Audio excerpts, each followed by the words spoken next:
What do you define multiculturalism as? What for you is multiculturalism? And whatever you define it as, do you agree with David Cameron, the Prime Minister, that it is now either dead or it has failed?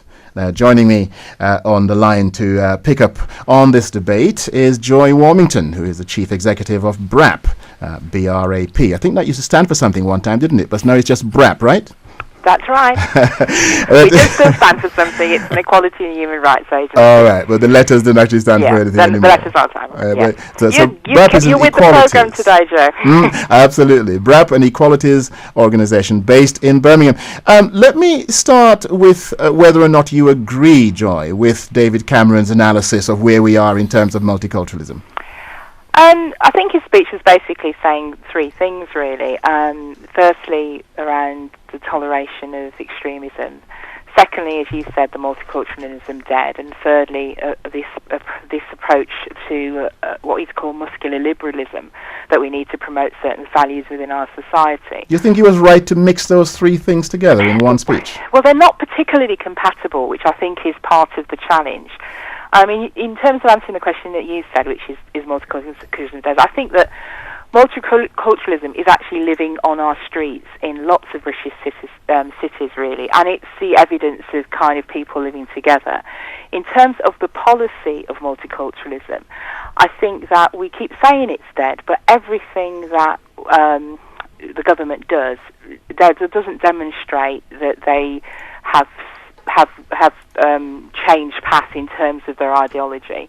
So much of what is done in the name of equality still, I think, is very steeped in multicultural practice, including the labelling of Muslims as a group, including the way in which he's talked about, the responsibility for extremism lying with one group of people, whereas you potentially wouldn't have done that with any other group of people. Extremism is a responsibility of the very few extremists who claim that they are also believers in Islam. It's not the problem of the whole of the Muslim community in Britain, I think, to sort out extremism. I've just had somebody texted in. The number is 81333 for those of you who are thinking about texting in, 8133, and you start your text message with WM, which says when expats reside abroad, i.e. Spain, they tend to live next to each other, i.e. they don't tend to integrate with the local communities. I mean, is that a fair criticism of the Brit, and is it therefore hypocritical of David Cameron to be taking the line he's taking? I think it's a fair criticism of it's a stereotype of the British abroad, really. But I think it is a fair criticism of the way that it's like you go abroad and there's an expectation that you can buy fish and chips and that you can still get access to the same sorts of things. There are some people though who do get embroiled with the life abroad and want to be part of a different society. So it's. I think that the main issue for me is what is Britishness now, and in my view, Britishness is a whole lot of different things. It's not one thing or another, and for me, the fact that you're British, if you can speak speak English or whatever, it doesn't actually hold water. And that there are certain things that you have to do to be British doesn't hold water. So it feels like a bit of a dictatorship, and that doesn't sit right with me, because actually I want Britain to be diverse, to be a constantly moving feast, really, and to be liberal in how it views the participation of a whole range of different groups of people. But finally, let me just ask you, as a practitioner in the field, it must sadden you when the Prime Minister starts talking about multiculturalism and then ropes in extremism and throwing money at extremist groups that teach extremism. And then, here is my group, I come from an African Caribbean background, thinking, well, how much more can we concede? This debate is always, by this debate I mean equality, it's never a useful debate. We always debate it from a position of heightened sensitivity.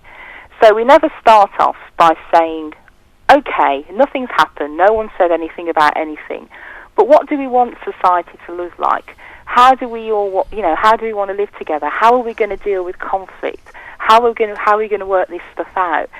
We never start off with it, almost thinking of it from that perspective. We always start off with an interest or some heat, and I think it makes it really difficult to discuss and move on from this place, because again, people are coming into this with, well, where am I in this?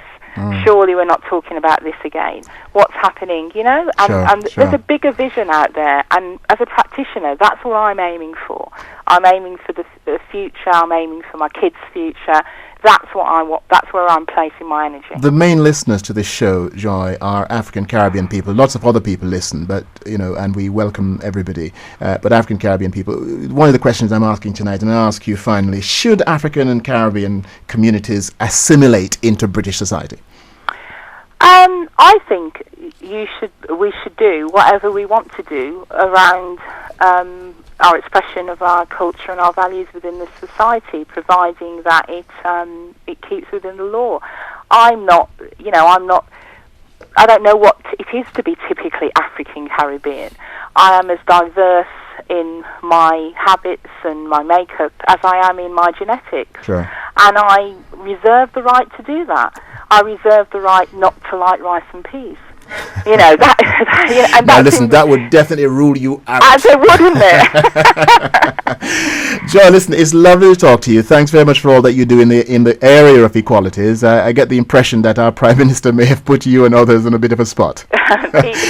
He's saying some things that are important to be said, I think. At least he's enjoying the debate. Yeah, that's good. Thanks very much for joining us tonight on Chat. It's a pleasure. Good night. Good night. That's Joy Warmington, who is the Chief Executive for BRAP, B-R-A-P, an equalities organisation based right here in Birmingham. She raises the question, what does it mean to be British?